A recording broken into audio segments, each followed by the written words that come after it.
विषय हिंदी, कक्षा 9, व्याकरण। नमस्कार प्यारे बच्चों, आशा है कि आप सब सकुशल होंगे। बच्चों, मैं दीपा जैन, प्रशिक्षित स्नातक शिक्षिका हिंदी, केंद्रीय विद्यालय संगठन की ओर से आपका स्वागत करती हूँ। बच्चों, अभी तक हम सब ने विभिन्न प्रकार के हिंदी व्याकरण से संबंधित विषयों को पढ़ा है। हम सभी हिंदी व्याकरण में आने वाले संज्ञा, सर्वनाम, विशेषण, काल, संधि आदि शब्दों से भली भांति परिचित हैं। आप और हम कक्षा 1 से 8 तक इन सभी को पढ़ते हैं। कक्षा 9वीं में इनके साथ एक शीर्षक अलंकार भी जुड़ जाता है, जो परीक्षा की दृष्टि से बहुत महत्वपूर्ण है। आज की कक्षा के अंतर्गत हम अलंकार का अध्ययन करेंगे। तो चलिए शुरुआत करते हैं अलंकार को सीखने के कुछ सामान्य उद्देश्यों से।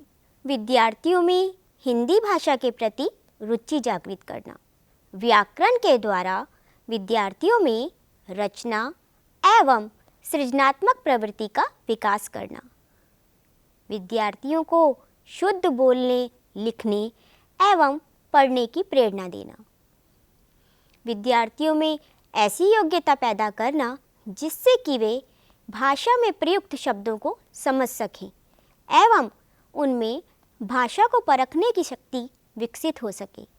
आइए पाठ के विशिष्ट उद्देश्यों से भी परिचित हो जाएं। वे इस प्रकार हैं। विद्यार्थियों को विविध ध्वनियों का ज्ञान देना। व्याकरण की शिक्षा का उद्देश्य बालक को भाषा को वैज्ञानिक दृष्टिकोण से देखने में प्रवीण बनाना होता है। विद्यार्थियों को भाषा से संबंधित नियमों का ज्ञान प्रदान करना, विद्यार्थियों को शुद्ध उच्चारण की शिक्षा प्रदान करना, विद्यार्थियों को अलंकार से संबंधित ज्ञान प्रदान करना। आइए बच्चों, अलंकार के उद्देश्यों को जानने के बाद अब हम चलते हैं इसके अध्ययन की ओर। अलंकार को सीखने से पहले हमें अलंकार का अर्थ जानना बहुत ज़रूरी है। आइए बच्चों, सबसे पहले अलंकार की परिभाषा और कुछ उदाहरणों के द्वारा इसको जान लेते हैं। काव्य की सुंदरता बढ़ाने वाले यंत्रों को ही अलंकार कहते हैं। जिस प्रकार मनुष्य अपनी सुंदरता बढ़ाने के लिए विभिन्न प्रकार के आभूषणों का प्रयोग करते हैं, उसी तरह काव्य की सुंदरता बढ़ाने के लिए अलंकारों का प्रयोग किया जाता है। अलम अर्थात भूषण, कर अर्थात सुसज्जित करने वाला। अतः काव्यों को शब्दों व दूसरे तत्वों की मदद से सुसज्जित करने वाला ही अलंकार कहलाता है। तो बच्चों, जिस प्रकार हम अपनी सुंदरता के लिए गहनों का प्रयोग करते हैं, जैसे मैंने भी अपने माथे पर बिंदी लगाई है, कानों में झुमके पहने हैं, इसी प्रकार काव्य की सुंदरता बढ़ाने के लिए जिन शब्दों का प्रयोग करते हैं उन्हें अलंकार कहते हैं। बच्चों, अलंकार की परिभाषा जान लेने के बाद अब हम जानते हैं अलंकार के कितने भेद होते हैं। बच्चों, अलंकार के 2 भेद होते हैं, शब्द अलंकार और अर्थालंकार। प्यारे विद्यार्थियों, अब हम शब्दालंकार की परिभाषा और उसके भेद जान लेते हैं, जो इस प्रकार है। जो अलंकार शब्दों के माध्यम से काव्यों को अलंकृत करते हैं वे शब्दालंकार कहलाते हैं। यानी किसी काव्य में कोई विशेष शब्द रखने से जब उसमें सुंदरता आ जाए और कोई पर्यायवाची शब्द रखने से लुप्त हो जाए तो यह शब्दालंकार कहलाता है। शब्दालंकार के भेद इस प्रकार हैं: अनुप्रास अलंकार, यमक अलंकार और श्लेष अलंकार। प्यारे विद्यार्थियों, अब हम शब्दालंकार के विभिन्न भेदों को विस्तार से पढ़ेंगे। सबसे पहले हम जानेंगे अनुप्रास अलंकार। तो बच्चों, पढ़ते हैं अनुप्रास अलंकार। जब किसी काव्य को सुंदर बनाने के लिए किसी वर्ण की आवृत्ति बार बार हो तो उसे अनुप्रास अलंकार कहा जाता है। किसी विशेष वर्ण की आवृत्ति से वाक्य सुनने में सुंदर लगता है, जैसे चारु चंद्र की चंचल किरणें खेल रही हैं जल थल में। ऊपर दिए गए उदाहरण में आप देख सकते हैं च वर्ण की आवृत्ति हो रही है और आवृत्ति वाक्य की सौंदर्य को बढ़ा रही है, अतः ये अनुप्रास अलंकार का उदाहरण होगा। इसका दूसरा उदाहरण इस प्रकार है जो हमने अक्सर सुना है, रघुपति राघव राजा राम। जैसा कि आप देख रहे हैं हर शब्द में र वर्ण की बार बार आवृत्ति हो रही है, तो इससे इस वाक्य की शोभा और बढ़ रही है। तो हम यह भी जानते हैं कि जब किसी वाक्य में किसी एक वर्ण की आवृत्ति हो तो उस वाक्य में अनुप्रास अलंकार होता है, अतः इस वाक्य में इस पंक्ति में भी अनुप्रास अलंकार होगा। इसका अगला उदाहरण है मुदित महापति मंदिर आए।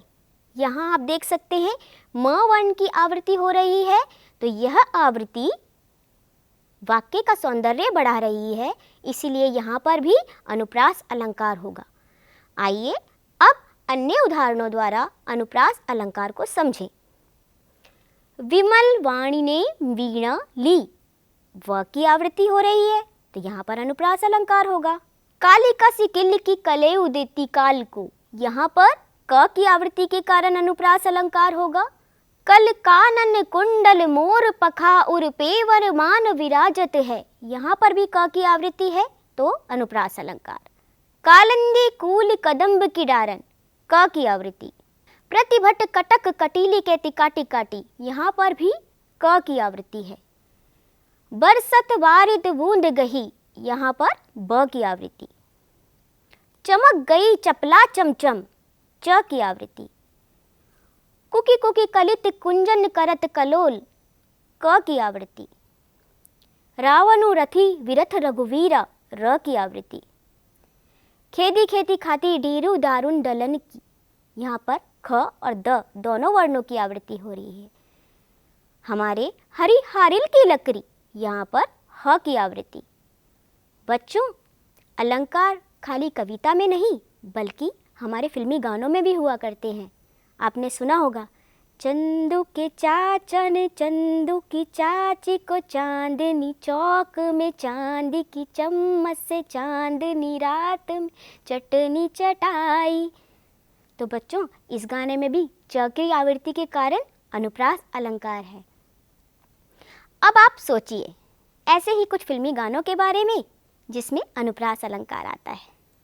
बच्चों, ये अलंकार सबसे आसान अलंकार है जिसे आसानी से पहचाना जा सकता है। चलिए अब चलते हैं हमारे दूसरे अलंकार की ओर, अर्थात यमक अलंकार की ओर। जिस प्रकार अनुप्रास अलंकार में किसी एक वर्ण की आवृत्ति होती है, उसी प्रकार यमक अलंकार में किसी काव्य का सौंदर्य बढ़ाने के लिए एक शब्द की बार बार आवृत्ति होती है। दो बार प्रयोग किए गए शब्द का अर्थ अलग अलग हो सकता है। जैसे काली घटा का घमंड घटा, यहाँ घटा दो बार आया है और पहले घटा का अर्थ है वर्षा का काल, वर्षा काल, ठीक है, और दूसरे घटा का अर्थ है कम हुआ, अतः यहाँ पर यमक अलंकार है। चलते हैं अगले उदाहरण की ओर। कनक कनकते सौगुनी मादकता अधिकाय, या खाए बौरात नर वा पाए बौराए। इस पद्य में कनक शब्द का प्रयोग दो बार हुआ है। प्रथम कनक का अर्थ है सोना और द्वितीय कनक का अर्थ है धतूरा, अतः कनक शब्द दो बार प्रयोग होने के कारण इन पंक्तियों में यमक अलंकार है। इन पंक्तियों का भाव कुछ इस प्रकार है कि धतूरे से ज़्यादा नशा सोने अर्थात स्वर्ण में होता है, क्योंकि सोने को पाकर इंसान पागल हो जाता है, धतूरे को खाकर इंसान पागल हो जाता है। हमारा अगला उदाहरण है, माला फेरा जुग भया फिरा न मन का फेर, कर का मन का डारी दे मन का फेर। अब आप देखिए इन पंक्तियों में मन का शब्द दो बार प्रयोग किया गया है। पहली बार मनका का आशय है माला के मोती और दूसरी बार मनका से आशय है मन की भावनाओं से, अतः मनका शब्द का प्रयोग दो बार होने के कारण इन पंक्तियों में यमक अलंकार है। बच्चों, एक और उदाहरण देखते हैं। कहे कवि बेनी बेनी ब्याल की चुराई लीनी। जैसा कि आप देख रहे हैं, ऊपर के वाक्य में बेनी शब्द दो बार आया है, लेकिन हर बार इसका अर्थ अलग है। पहली बार बेनी शब्द कवि की तरफ संकेत कर रहा है और दूसरी बार बेनी शब्द चोटी के बारे में बता रहा है। अतः उक्त पंक्तियों में भी यमक अलंकार है। बच्चों, मुझे यमक अलंकार का एक उदाहरण बहुत अच्छा लगता है, जिसे मैं अब आपको बताने जा रही हूँ। वो मेरा सबसे प्रिय उदाहरण है। ऊंचे घोर मंदिर के अंदर रहने वाली ऊंचे घोर मंदिर के अंदर रहाती है। कंदमूल भोग करे, कंदमूल भोग करे, 3 बेर खाती थी वो 3 बेर खाती है। भूषण शिथिल अंग, भूषण शिथिल अंग, विजन डुराती थी वे विजन डुराती है। भूषण बनत शिव राजबीर तेरे त्रास, नगन जड़ाती थी वे रंगन जड़ाती है। बच्चों, इन पंक्तियों में कविवर भूषण जी कहते हैं कि शिवाजी के भय से ऊंचे और विशाल महलों में रहने वाले शत्रुओं की स्त्रियां अब भयंकर पर्वतों की गुफाओं में रहती हैं। भाव यह है कि शिवाजी के डर से शत्रु पक्ष की नारियां अपने ऊंचे ऊंचे आलीशान भवन को छोड़कर जान बचाने के लिए अब पर्वतों की गुफाओं में छुपती फिरती है। तो प्रथम ऊंचे घोर मंदिर का अर्थ है ऊंचे आलीशान भवन, और द्वितीय ऊंचे घोर मंदिर का अर्थ है पर्वत और गुफाएं। और वह महलों के स्वादिष्ट भोजन जो किया करती थी, अब वही नारियां वनों में भटकती हुई कंदमूल फल खाकर अपने जीवन का निर्वाह करती हैं। तो पहले कंदमूल का अर्थ स्वादिष्ट भोजन और दूसरे कंदमूल का अर्थ फल। जिनके शरीरांग आभूषणों के भार से शिथिल हो जाते थे, अब वही भूख के मारे शिथिल अंग वाली होकर भटकती फिर रही हैं। महलों में जिन पर व्यंजन अर्थात पंखे डुराए जाते थे, अब वही निर्जन वनों में अकेली घूमती फिरती हैं। भूषण कवि कहते हैं कि हे शिवाजी, आपके डर से शत्रुओं की स्त्रियों की ये दुर्दशा हो गई है कि जो पहले आभूषणों में रत्न जड़वाया करती थीं, अभी वही वस्त्र ना मिलने के कारण बिना वस्त्रों के जाड़े में ठिठुरती रहती हैं। आइए यमक अलंकार के कुछ और उदाहरण देख लेते हैं। केकिरी रव की निपुर ध्वनि सुन, जगती जगती की मूंग प्यास। बर जीते सर मैन के, ऐसे देखे मैन, हरिणी के नैनाते, हरिणी के ये नैन। तो परवारो उर्वशी, सुन राधिके सुजान, तू मोहन के उर्वशी है उर्वशी के समान। भर गया जी हनीफ जी जी कर, थक गए दिल के चाक सी सी कर। यूं जिए जिस तरह उगे सब्ज, रेग जारों में ओस पी पी कर। बच्चों, यमक अलंकार से संबंधित कुछ फिल्मी गाने भी हैं जो इस प्रकार हैं। सजना है मुझे सजना के लिए, अर्थात सजना अर्थात सवरना, और दूसरा सजना अर्थात पिया या प्रेमी। तो यहाँ पर यमक अलंकार होगा। इसका एक और उदाहरण देख लेते हैं। आनंद बख्शी जी का लिखा हुआ पुष्पांजलि फिल्म का ये गाना, जिसे मुकेश ने गाया था। दुनिया से जाने वाले जाने चले जाते हैं कहाँ। पहली पंक्ति में जाने का मतलब है दुनिया छोड़कर चले जाना, और दूसरी पंक्ति में जाने से मतलब है अज्ञानता अर्थात ना मालूम होना। प्रिय विद्यार्थियों, यमक अलंकार को पढ़ने के बाद अब हम शब्दालंकार के तृतीय भेद श्लेष अलंकार के विषय में जानेंगे। श्लेष अलंकार ऊपर दिए गए दोनों अलंकारों से भिन्न है। श्लेष अलंकार में एक ही शब्द के विभिन्न अर्थ होते हैं, जैसे चरण धरत चिंता करत, चितवत चारौ और, सुवरन को ढूंढत फिरत, कवि व्यभिचारी चोर। यहाँ सुबरन का प्रयोग एक बार किया गया है, किंतु पंक्ति में प्रयुक्त सुबरन यहाँ पर 3 अर्थ देता है। कवि के संदर्भ में सुबरन का अर्थ अच्छे शब्द, व्यभिचारी के संबंध में सुंदर वर, और चोर के संदर्भ में स्वर्ण अर्थात सोना।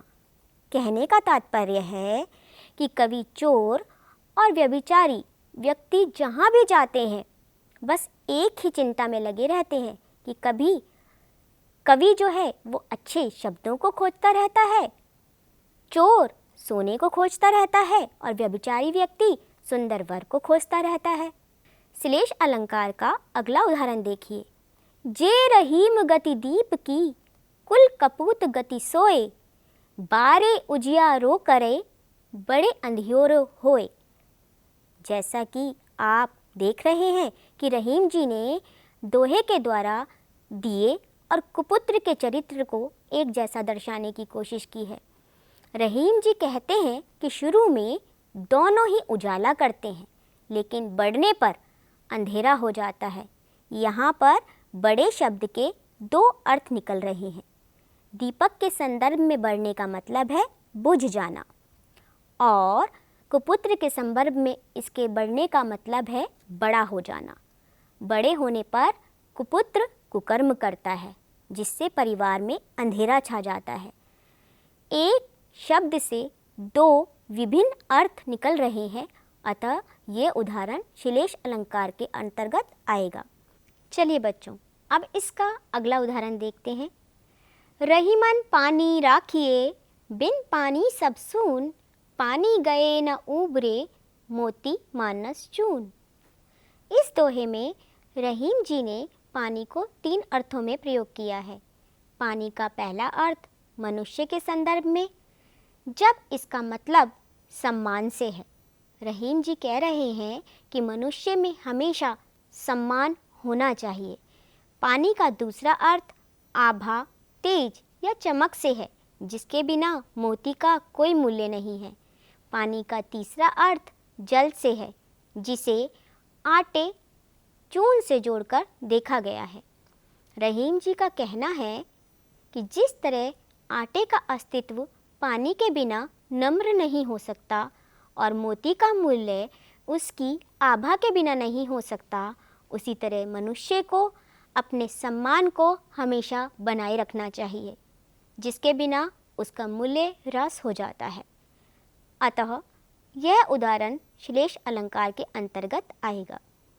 सीधी चलते राह जो, रहते सदा निशंक, जो करते विप्लव उन्हें हरि का है आतंक। तो बच्चों, जैसा आप देख सकते हैं यहाँ पर हरि शब्द एक बार प्रयुक्त हुआ है, लेकिन उसके दो अर्थ निकलते हैं। पहला अर्थ है बंदर और दूसरा अर्थ है भगवान। यह दोहा बंदरों के संदर्भ में भी हो सकता है और भगवान के संदर्भ में भी हो सकता है। अतः यहाँ पर श्लेष अलंकार होगा।